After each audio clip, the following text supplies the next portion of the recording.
halfway up the tree, I had built a crude platform where I would spend the afternoon when it was not too hot. I could read there, propping myself up against the tree with a cushion from the living room. Treasure Island, Huckleberry Finn, and The Story of Dr. Dolittle were some of the books that made up my banyan tree library. So what did the writer do in the tree? He made a very comfortable little platform for himself to sit in. And when it was not too hot, he would climb up the tree and prop himself up. He would lean against the tree and sit very comfortably. He even brought a cushion to make himself more comfortable as he sat in the tree. How did he pass his time in the tree? He would sit and read some books. Which books did he read while he sat in the tree? They were English classics like Treasure Island, Huckleberry Finn, The Story of Dr. Dolittle. Children, these books are very good and very popular amongst children. It would be so nice if you would also read them. So how did Rusty spend his afternoons? He would sit in the tree and read those books.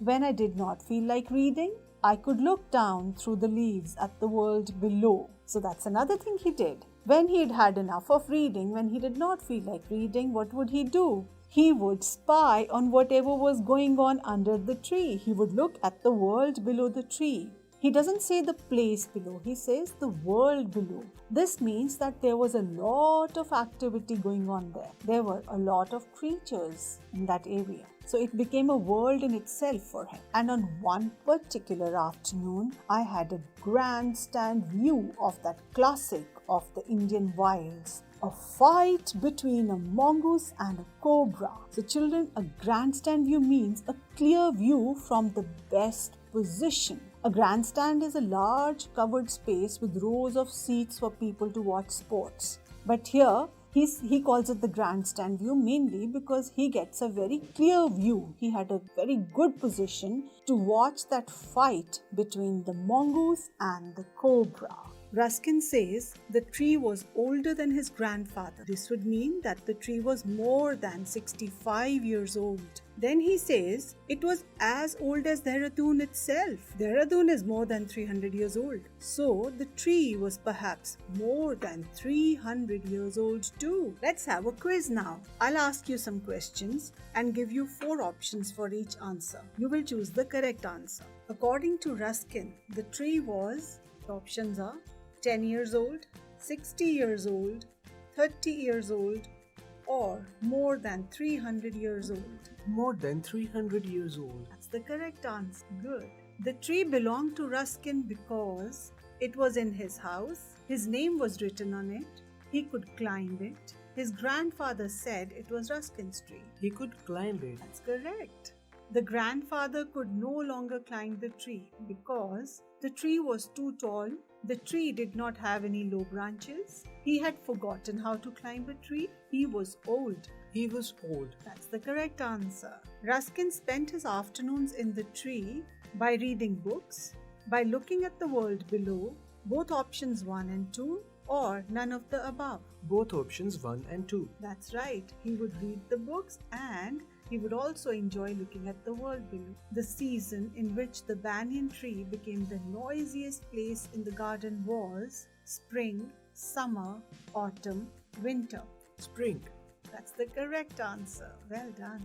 During the spring, the birds flocked to the banyan tree to, the options are, eat figs, enjoy the shade, swing on its aerial roots, make friends. Eat figs. That's correct. They loved its fruit, the figs. Which bird has been described as cheerful and greedy?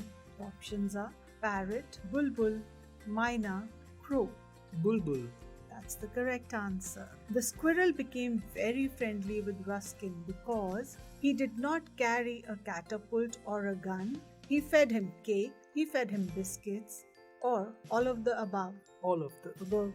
That's the correct answer. Very well done in the quiz. Let's do an activity now.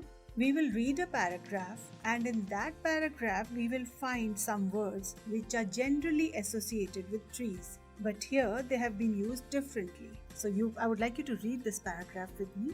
Hari leaves for work at 9 every morning. He works in the local branch of the firm of which his uncle is the owner. Hari's success is really the fruit of his own labor. He is happy, but he has a small problem. The root cause of his problem is a stray dog near his office. The dog welcomes Hari with a loud bark every day. So now I would like you to spot the words which are in common between the tree and this paragraph. The first word is leaves. That's correct. Here we say Hari leaves for work, means he goes for work. And you know about the leaves of the tree? Branch. That's correct. The second word is branch. You know about the branches of the tree. You can see them in the picture. And in this paragraph, the branch means an office. Next word is fruit. That's correct. You know about the fruit of the tree. You can see the fruit in the picture. But in this paragraph, fruit means the result of his labor. Then it's root. That's correct. You can see the root of the tree in the picture, but here the root means the main cause. The root cause means the main cause of his problem. Next word is bark. That's right. You can see the bark of the tree in the picture, the bark around the trunk, but here it means the barking sound made by the dog. Well done, child. Let's do another activity. We shall do the degrees of adjectives. I'm sure you know all of them. Now, I'll say the first degree, which is the positive degree. You will tell me what are the comparative and superlative degrees of that word. Okay, ma'am. Tall. Taller, tallest. Good. Cold. Colder, coldest. Yes. Strong. Stronger, strongest. Right. Warm. Warmer, warmest. Good. Much. More, most. Yes. Long. Longer, longest. Hot. Hotter, hottest. Good. Large. Larger, largest. Good. High. Higher, highest.